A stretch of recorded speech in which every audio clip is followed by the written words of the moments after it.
KwaZulu-Natal's new premier, first female premier, following the ousting recently of Sihle Zikalala as party chair in the province. Last week he signalled his intention to resign as premier. Well, today, a veteran MEC in the province and former diplomat, Dube-Ncube, was elected. And I'm joined now by political analyst and anchor of On the Spot here on eNCA, Lukhona Mnguni. Lukhona, thanks so much for joining us.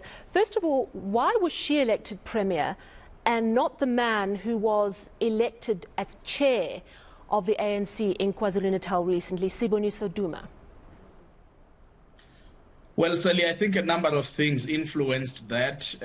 You do need a premier who has some rapport with a variety of stakeholders, in particular business and the investment community in the province of KwaZulu-Natal, which has really been unhappy at the pace at which government responds to certain issues. And they meet under the umbrella of the KZN Growth Coalition with government and big business in the province. You also need somebody who has that type of maturity to say, you know, this is not just about power grabbing by the new leadership in the province of KwaZulu-Natal, in the ANC.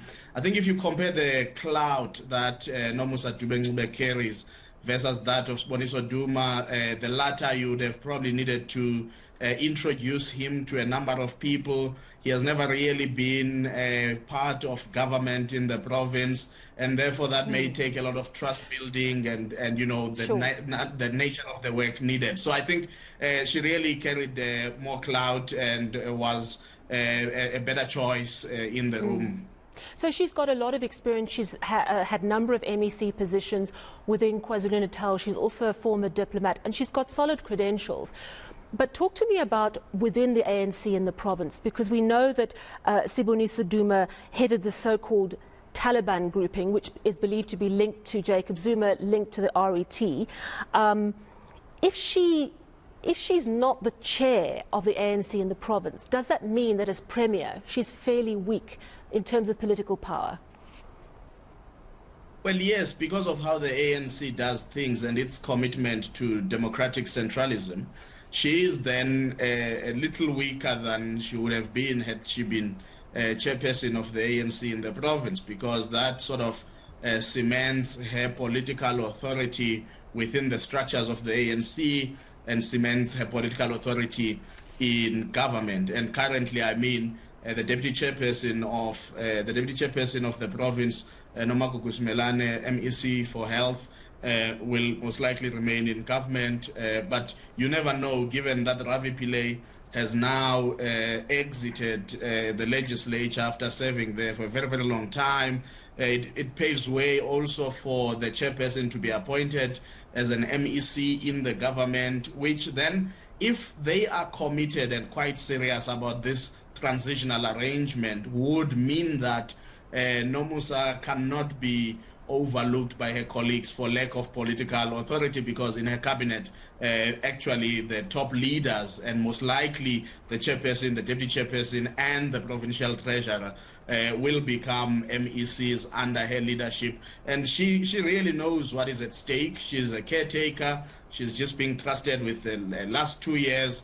It's a big moment for her. Her name has been touted a number of times for this position, but it does happen in an environment where she's not necessarily in charge of the political dynamics that have ushered her into power, and therein lies some points of weakness in this new role.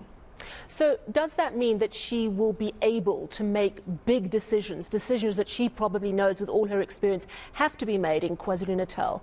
Or will she ultimately have to bow to those in the ANC in strong leadership positions in the province? Well, she has to make that decision and decide how she wants to handle any political fallout that could emanate from that. The new leadership has sort of, tied its hands by making this move. They have 2 years almost 2 years to the 2024 provincial elections, and the indicators are not looking good for them. So they will need to give her the space to do things that will inspire society about an ANC turning a new leaf. But it might also be in vain in terms of how people will perceive what is going to happen, Sally, in the sense that if we accept that Nomusa Dube-Ncube is a caretaker until 2024, and she does all of these things and they inspire people, the question becomes, do you take the risk to vote the ANC into power again in 2024, and then they give you a new premier that is not Nomusa Dube-Ncube, and this would have just been a way of a swan song for her to eventually leave government, but leave having been premier. So it's not a strategy that is all sound and good.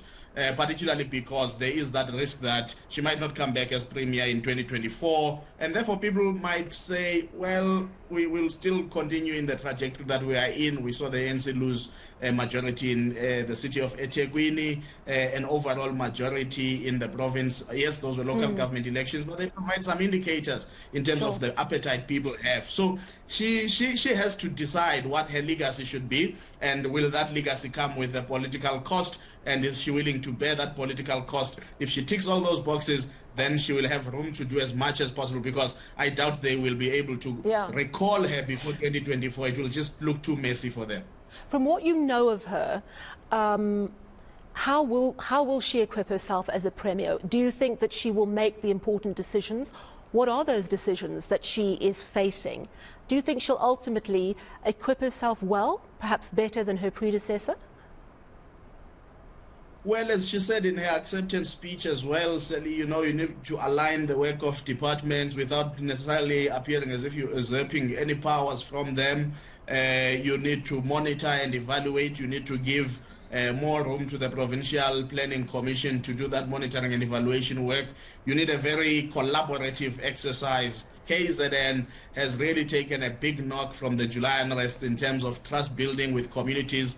The response to the floods has been somewhat shaky, with promises made by national government at times not coming through. And therefore you've got people who are becoming more distant from the government, dissatisfied with how it responds to their crisis. We've seen some people who are flood victims trying to occupy the city hall, for example, in eThekwini, and all of that. So she really has to put her foot down and make sure that people get on with the work that needs to be done, that there's a good stewardship over resources, there are not leakages to corruption, to irregular expenditure, and all these things that visit the government with difficulties. Make sure certain things work, and particularly the challenges that we have seen in certain instances with basic education in the province, where we've now ended up with the MEC Kwazi Mshengu instituting an investigation into racism in some schools. There's a number of issues that are causing instability in a number of spheres in the province, and she will have to move very quickly, and either by rearranging the cabinet and who leads what portfolio, put people who are going to be respected and trusted by stakeholders in those departments, and make sure that they get their work done.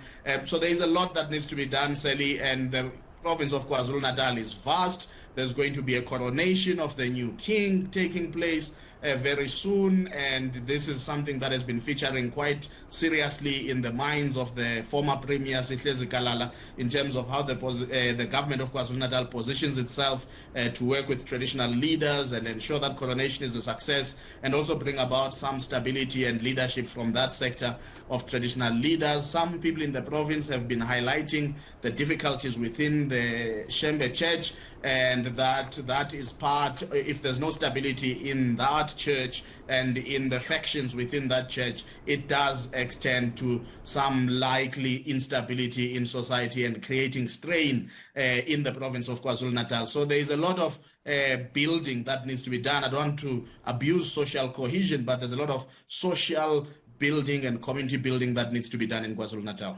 Yeah, it certainly sounds like her agenda is going to be very full. Let's see how she does. Thank you so much for your analysis. Much appreciated.